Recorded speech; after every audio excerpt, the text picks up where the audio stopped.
What's up, everybody? Welcome back to the channel. Jeff here, and today we are checking out the brand new action pack for Infinity, the Next Wave.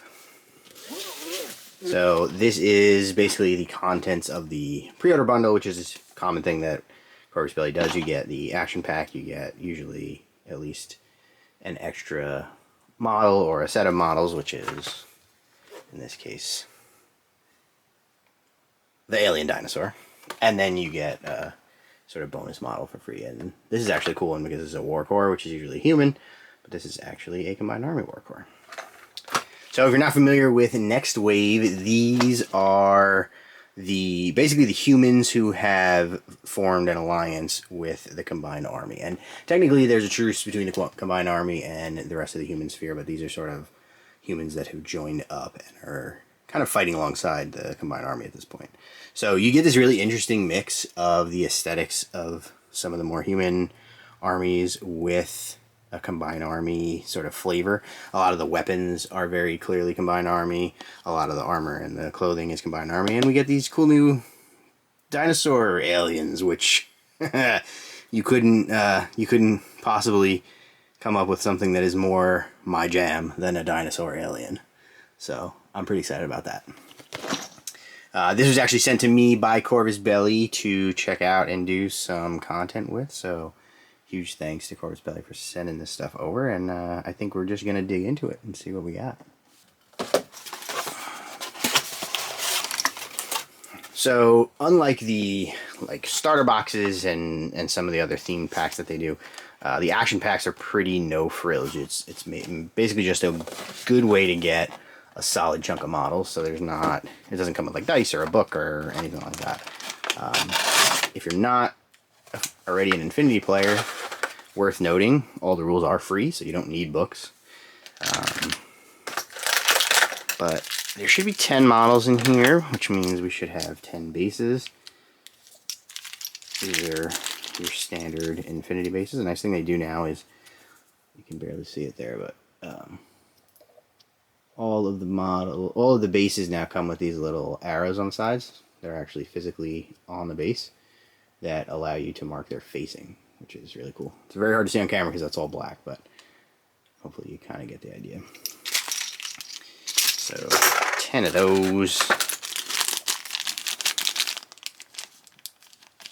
It's going to be hard to see what's going on with any of these models because the way they're packed, and because they're made out of metal, it just kind of looks like a chunk of metal there. So I think what I'll do is I'll put these together and come back at the end and show some of the actual constructed models. This one you get a little better sense.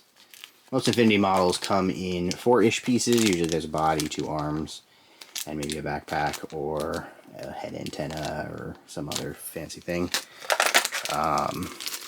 So again, not a ton that you can see here, but what I do want to show, it's quite interesting, is our dinosaur friend here is a Unicool.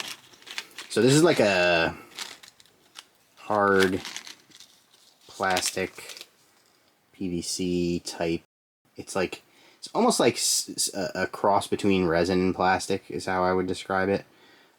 They've done a handful of models like this in the past. Some of the Warcrow stuff is made out of this, and it's pretty nice. I gotta say, it's a lot easier to clean up than some of the softer plastics that you might see, like a Ceocast or something. I know a lot of people really hate Ceocast. I haven't had a terrible experience with it, but this stuff is much nicer. Sharper details, connection points are a lot easier. You don't have to do a lot of cleanup with that stuff. And the connection points, because this is pretty hard.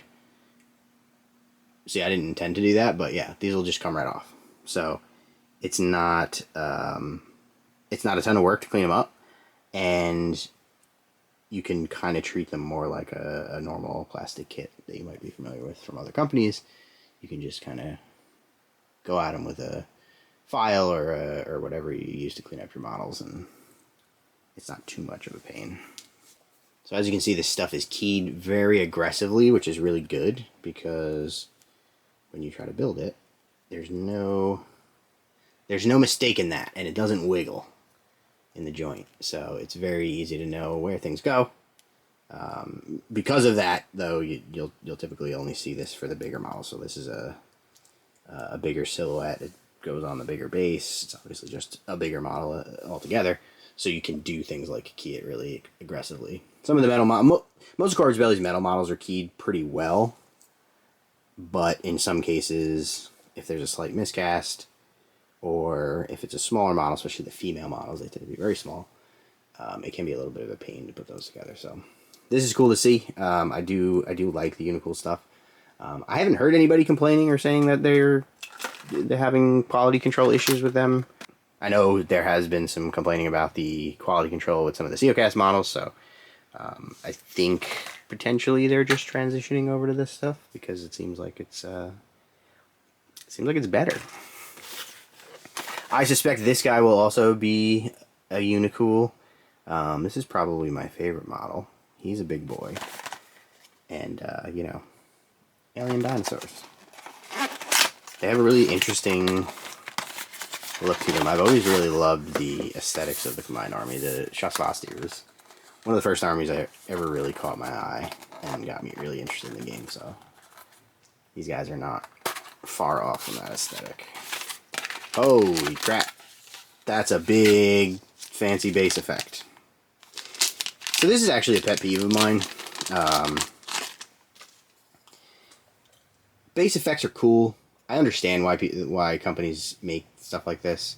It makes the models pose a little bit more dynamic. It makes the thing look a little bit more impressive on the table. Very cool.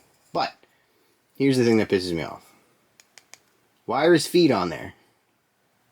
You could just make the model separate so that if I don't want to use this, if I have, for example, an indoor basing scheme, or I just don't feel like I want to use this piece, if the whole model was buildable separately, I could just leave this out and build my own base. But if the toes are part of this piece, then I have to do a whole bunch of work and cut this thing up into pieces to get the toes off. What a pain in the ass. Why not just give us the whole model and make this a separate piece? It's really annoying. It makes me wish that companies would stop doing scenic bases so that I can do my own.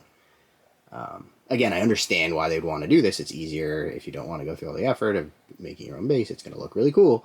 But if I don't want to use this, the toes being part of it really screws that up. And they could do it because, look, the back feet are not part of the base. So they could have just done the same thing with the front feet. But both of them have toes on here. So that's kind of annoying. I'll probably end up using this. I haven't actually decided what I want to do with the bases of these guys yet, but I'll probably end up just using it because that's going to be a real pain to model around. So, as you can see, this guy's pretty big. Everything is keyed very nicely. You even see where there's a round joint. There's a flat edge there so that you can't screw it up, obviously, because if you're going to put it on that basing bit, you'll need all the legs to be aligned exactly correctly. And these are some of the little bits. Another leg, a big scorpion tail.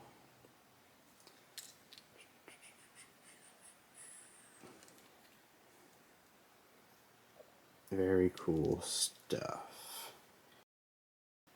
Ooh, and that's the little rider. It looks very rinky-dink. Compared to the rest of this model that's so big, the rider looks tiny, right? But I'm sure it's just a matter of perspective because compared to other models, it's the same. And the last thing we have here is Glyph, the Warcore. Pre-order exclusive. I always like to see them do cool stuff like this where we get weird Warcores. I think the last Warcore they released was a robot, which is cool. Just something a little different. Warcores are like, they're just war correspondents. They're, you know, reporting on the situation, so it's it makes sense that we would get an alien because, of course, they're gonna have news media as well. It'll probably be a little propagandized by the EI, but, you know, do what you gotta do. I am going to put some of this stuff together so that we can see it properly, and we'll be back. Alright, everything is now put together. Should be a little easier to see what we're working with here. So let's check them out. We have the Harbingers. You get 3 of these guys. I think this is actually the hacker variant. These are the normal combi rifle variant. I think they also have a secondary weapon, but I forget if it's like a zapper or something along those lines. You can tell who they are because they have these little pouches on their back.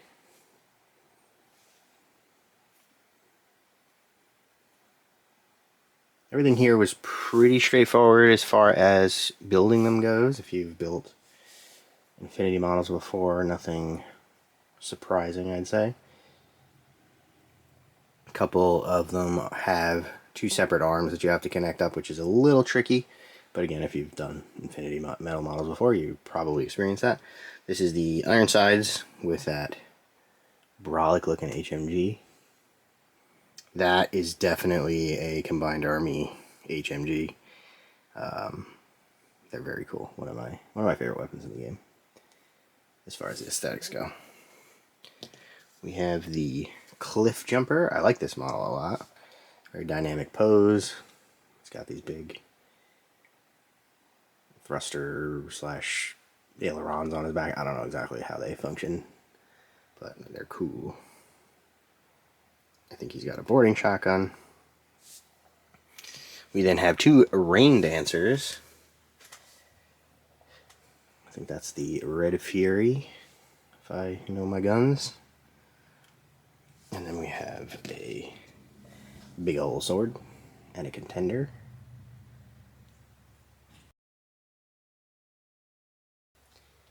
We've got the Contrabandolero with boarding shotgun.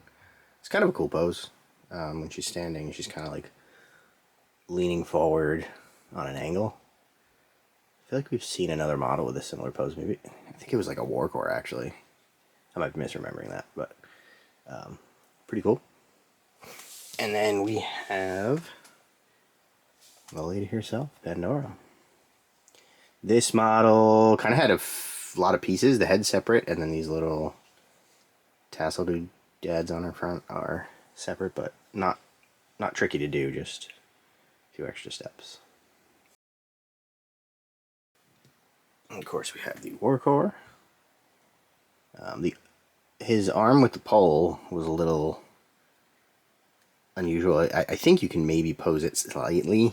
The keying on it is not super aggressive, so it wasn't clear to me exactly how it was supposed to sit, but it wasn't too tricky. You can probably lean it, sort of twist the arm back a little bit more and lean the staff forward if you wanted to, but that's more or less it. We then have the Tech Dragon Steel Jaw. I think this is my favorite model in the kit. You know, Space Dragon, Alien Dragon with a little shoulder gun, all Predator style. Yeah, I'm all about it. Very cool. Very easy to put together. Like I mentioned, the keying on these is great. They are easy to clean up. I have to say I'm a big fan of the Unicool models. And then we have the Juggernaut, another really sick model. I did not glue it to the base. Still deciding what I'm going to do with this. I think I'll probably just use the base and adapt that as my basing scheme for the rest of the crew. Still a little annoyed by that, but not that bad.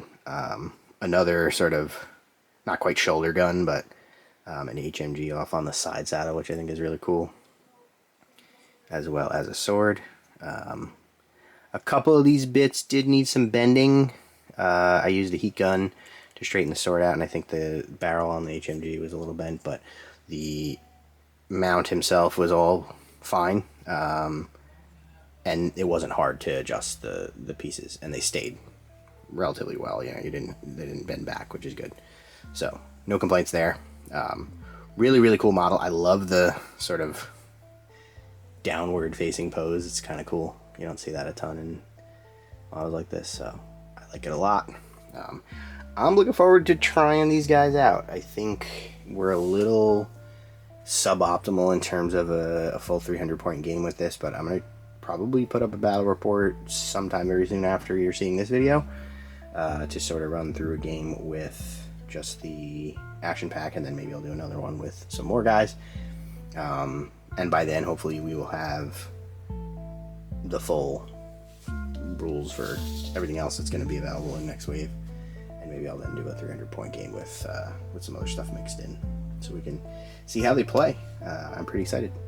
So I want to thank Corvus Belli again for sending this over to me. Get down in the comments and let me know what you think about next wave. The aesthetic is really, really cool in my opinion, but I know some people it's not their cup of tea, so I'm curious what everybody thinks. And what do you think of alien dragons / alien dinosaurs, because they're really sick in my opinion. With that, I want to thank the extremely cool kids tier on Patreon, the Steam Powered Scoundrels, Spanner Rider, Robbie Ounce, Tom Likely, and Russets. And thanks for watching.